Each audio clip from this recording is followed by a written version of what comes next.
시편 69편 19절에서 36절 말씀. 본문에 쓰이는 다윗이 삶의 위기와 고난 가운데 있을 때에 하나님을 향하여 간절히 기도하면서 도움을 간구한 내용이 담긴 비탄시입니다. 특별히 시편 22편처럼 예수님의 순환을 예고하고 있는 메시아 예언시인데요. 19절부터 21절까지 말씀을 보면 예수님이 당하신 모든 고난들이 여기에도 적혀 있습니다. 사람들에게 다윗이 비난과 모욕을 당했는데요. 이 모든 수치를 예수님이 다 당하셨지 않습니까? 19절 사람들에게 수치를 당하시고, 20절 사람들에게 동정받지 못하고, 21절 잔인한 대우를 받게 되죠. 십자가에 달려 돌아가시는 그 예수님에게 병정들이 설계를 주고 식초를 대접합니다. 그것은 오히려 조롱하는 것이죠. 마취제 역할을 하는 쓴맛나는 설계를 예수님이 거절하시고 신포도주는 목마름을 더 자극시키는 것인데요. 이 모든 것을 거절합니다. 로마 군병과 유대인들은 예수님을 조롱하는 십자가의 처형을 시행했지만 예수님은 이 고난과 고통을 묵묵하게 다 짊어지신 겁니다. 그러므로 여러분, 우리도 이런 고난 당할 때 지금 예수님을 생각해야 됩니다.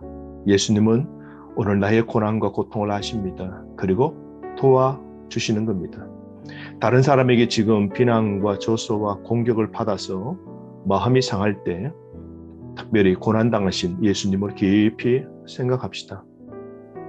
다윗의 처지를 이해해주고 불쌍히 여기고 동정해줄 사람이 하나도 없었던 것처럼 예수님의 생애도 마찬가지였죠. 유대인들이 배척하고 로마 군병이 예수님을 십자가에 못 박았지 않습니까? 예수님의 생애는 조소와 배척과 심지어 제자들에게 배반도 당하셨습니다. 그래서 오늘 이 다윗은 악인에 대한 고난과 고통이 너무 심하기에 하나님께 심판을 호소합니다. 6가지가 나오는데요. 첫 번째로 악인들의 기쁨이 저주로 바뀌도록 호소합니다. 22절 말씀. 두 번째로 눈 허리가 병들도록 기도합니다. 23절 말씀. 그들의 눈이 어두워 보지 못하게 하시며 그들의 허리가 항상 떨리게 하소서. 교만과 죄로 영적 어두움이 오면 영안의 눈이 어두워지게 되죠. 뿐만 아니라 허리가 떨리는 것처럼 무기력한 삶이 되어집니다. 이렇게 되도록 하나님께서 적들을 심판해달라고 호소합니다.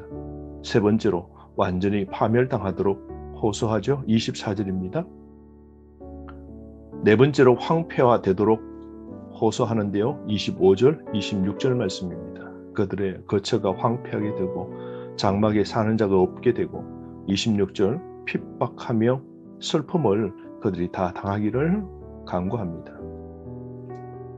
다섯 번째로 죄로 버림당하도록 호소합니다.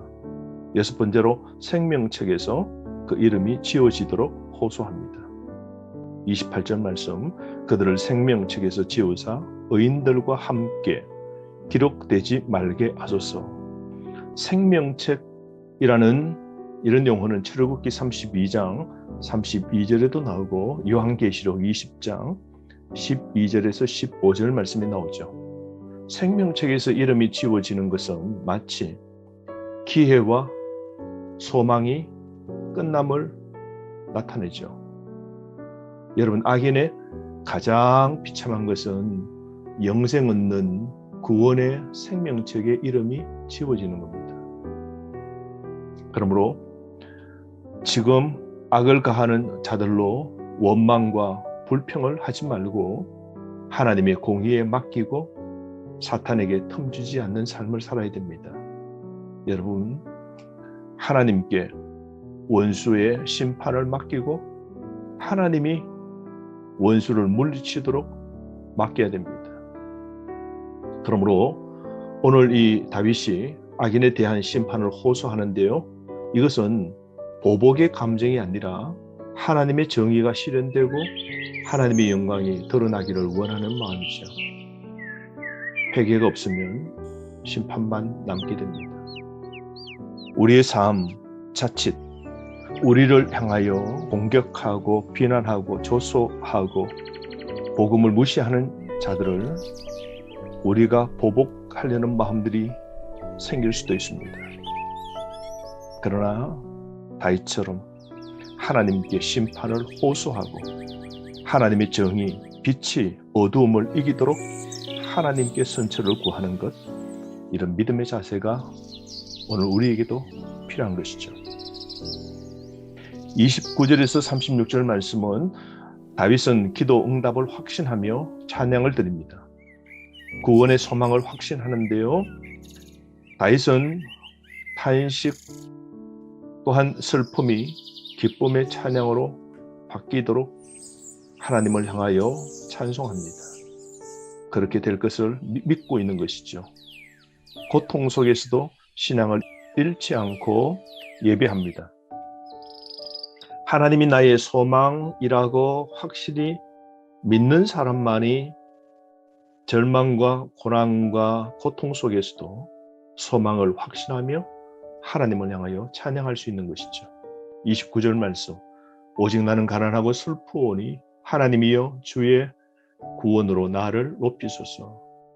고난 속에서도 다윗은 바울과 실라가 빌립보 감옥에서 매를 맞고 어두움에 있을 때에도 한밤에 노래했던 것처럼 하나님의 구원을 바라보며 하나님을 향하여 찬양합니다. 30절, 내가 노래로 하나님의 이름을 찬송하며 감사함으로 하나님을 위대하시다 라고 찬양하죠.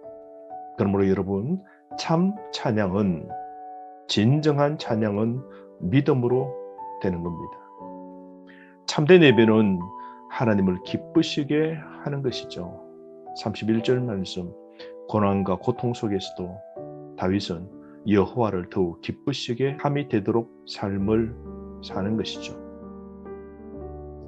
32절에서 34절은 경건한 자는 도리어 하나님의 위로를 받게 되는 겁니다. 32절, 공고한 자가 이를 보고 기뻐하나니 하나님을 찾는 너희들아, 너희 마음을 소생하게 할지어다. 여러분, 특별히 너희 마음을 소생하게 할지어다, 이 단어에 주목하십시오. 하나님이 기쁨이 충만하도록 마음속에 이것을 주신다는 것이죠.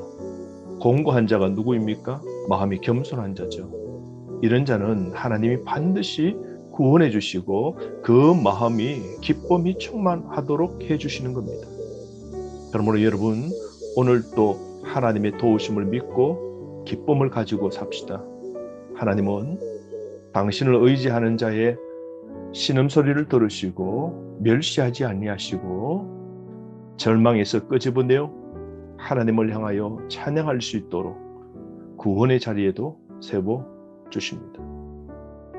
35절에서 36절 말씀은 시온은 구원받고 후손은 영원히 거주하게 됨을 약속하고 있죠. 35절, 하나님이 시온을 구원하시고 유다 성읍들을 건설하시리니 무리가 거기에 살며 소유를 삼으리로다.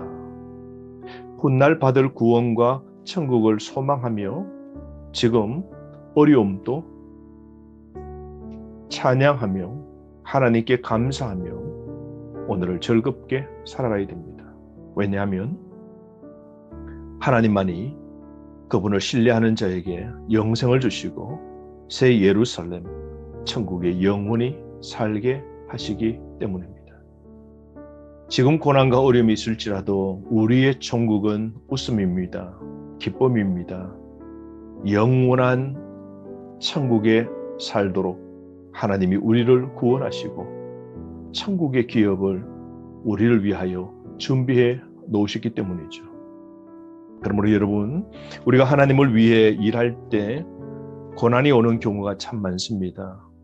오늘 시대도 동일하게 사탄의 세력은 막강합니다. 그러나 천국의 안식과 평강을 누리기 위해 지금 수고와 희생과 고난도 자처해야 됩니다. 그날에 예수님이 다시 재림하시는 그날에 영원한 복락을 누리도록 하나님이 하실 겁니다.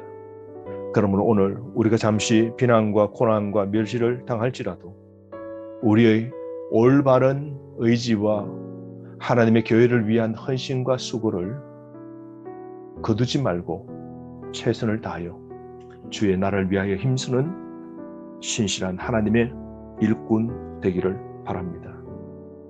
오늘 하루 이 말씀 붙잡고 승리하는 믿음의 삶 살아가시길 바랍니다.